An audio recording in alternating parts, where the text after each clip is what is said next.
வாங்க மௌலவி அப்துல் ஹமீத் ஷராய்.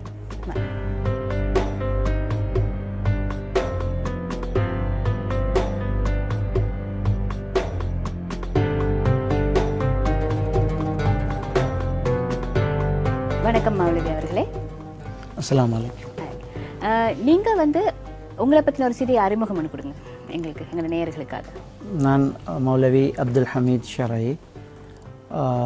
98ஆம் ஆண்டுக்கு முன்னாடி என்னுடைய வாப்பட வாப்பா இவங்கெல்லாம் இந்த ஜின் வைத்தியம், குறி சாத்திரம் பார்க்குறது அதில் இருந்திருக்கிறாங்க. நானும் அதில் தேர்ச்சி பெற்றிருக்கிறேன். மலையாள மாந்திரிகம் இது மாதிரியான மாந்திரிகங்கள் எல்லாம் நான் படிச்சிருக்கிறேன். அதே மாதிரி 1993 பாகிஸ்தான் மௌலானா இலங்கை வந்த நேரம் அவரோட அசிஸ்டண்டாக இருந்து அந்த மாந்திர வேலையெல்லாம் செய்திருக்கிறேன். அதுக்கப்புறம் நான் மௌலவிக்கு ஓதினத்துக்கு பின்னாடி அதில் இருக்கிற நிறைய தப்புக்களை தெரிஞ்சுக்கிட்டு இதில் எப்படியெல்லாம் மக்கள் மூட நம்பிக்கையில் தங்களுடைய பொருளாதாரத்தையும் செலவு செய்து தாங்கள் செய்ய வேண்டிய மருந்துகளையும் செய்யாமல் மனநிலை பாதிக்கப்பட்ட அந்த நோயாளிகள் ஒரு பாரிய ஒரு நிலைக்கு மாறி குணமே கிடைக்காத ஒரு அளவுக்கு போகிறாங்கங்கிறத உணர்ந்து அதை இலங்கை பூராகவும் இன்னும் வெளிநாடுகளாகவும் சென்று இது பிழை அப்படிங்கிறத இப்போ சுட்டி காட்டிட்டு இருக்கிறேன். அதுக்கு அப்புறமா நான் இந்த கவுன்சிலிங் கோர்ஸையும் சவுத் ஈஸ்ட் யூனிவர்சிட்டியில் முடித்து ஒரு கவுன்சிலராகவும் இருந்து இப்போ ஒரு கவுன்சிலிங் செய்யக்கூடிய ஒரு நிலையிலையும் நான் இருந்துக்கிட்டு இருக்கிறேன். அவரை பற்றின ஒரு பூரண விளக்கம் கொடுத்துருக்காரு. அவரோட தொடர்ந்து பேசுறதுக்கு முன்னாடி இந்த காணொலியை நீங்கள் பார்த்துட்டு வாங்க.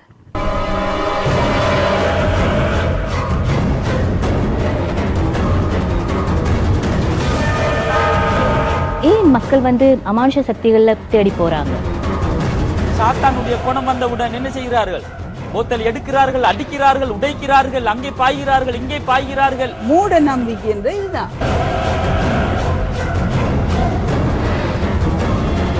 மனிதனுடைய கெப்பாசிட்டி அந்த அளவுல தான் நிக்குது. இந்த பரிகாரம் அப்படிங்கிறது உண்மையான விஷயமா? பிறக்கேக்கு எழுதப்பட்டதை எந்த ஒரு சாந்தியாலும் மாற்ற முடியாது.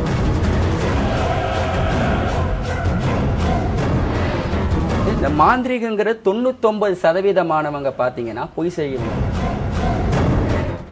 இந்த காணொலியை நீங்க பார்த்துட்டு வந்திருப்பீங்க.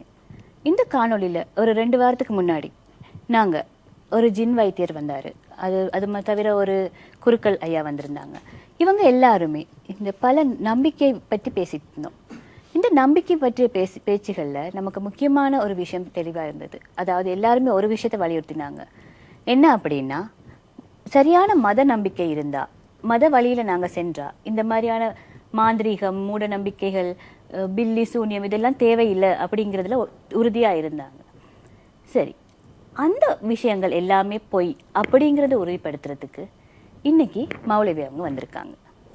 அவரோட நாங்கள் கழிச்சு பல விஷயங்கள் தெரிஞ்சுக்கலாம். மௌலவி ஐயா, நீங்கள் சொன்னீங்க எங்களுக்கு இப்போ நீங்கள் மௌலவிக்கு ஓதுனதுக்கு பிறகு சரியா இந்த விஷயம் எல்லாத்தையும் விட்டுட்டீங்க அப்படின்னு. இந்த காணொலியை பார்க்கும்போது உங்களுக்கு என்ன தோணுது? இந்த காணொலியில் இருக்கக்கூடிய இந்த மருத்துவ முறைகள் இவங்க ஜின்னை தனக்குள்ளே வர வச்சு அல்லது ஜின் தனக்குள்ளே தானாக தான் இந்த மருத்துவ முறைகளை செய்கிறதாக வாதிடுறாங்க. இது இலங்கை, இந்தியா போன்ற நாடுகளில் பலரால் இந்த மருத்துவ முறைகள் நடந்துக்கிட்டு இருக்குது. இதை மக்கள் நம்புறதுக்கு காரணம் என்னன்னு சொன்னால், அவங்கள்ட்ட இருந்து சில அதிசயங்கள் வெளிப்படுது.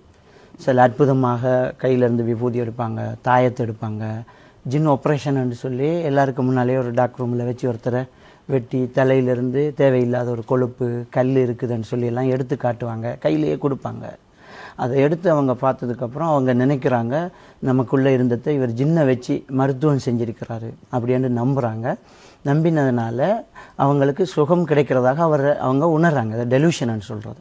அவங்க அப்படி சுகம் கிடைக்கிறதாக அவங்க ஃபீல் பண்ணுறாங்க. அது மக்கள் மத்தியில் பிரபல்யமாகி இது இன்றைக்கு மக்களிடத்தில் அந்த இடத்துக்கு போகிறதுக்கான காரணமாக அமையுது. அதாவது உங்கள் கருத்துப்படி ஜின் மருத்துவம் அப்படின்றது பொய்யா? பொய். ஜின்னுங்கிற ஒன்று இருக்குது. ஜின்னுங்கிறத அல்லாஹ் தஆலா திருக்குர்ஆனில் அது படைக்கப்பட்டதை சொல்கிறான். 15வது அத்தியாயம் 15வது வசனத்திலையும் 15வது அத்தியாயம் 27வது வசனத்திலையும் ஜின்னை நெருப்பால் படைத்தோம் அப்படின்னு சொல்கிறான்.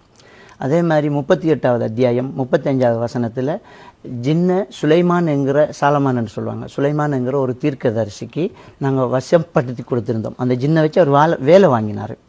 அப்போவும் அவர்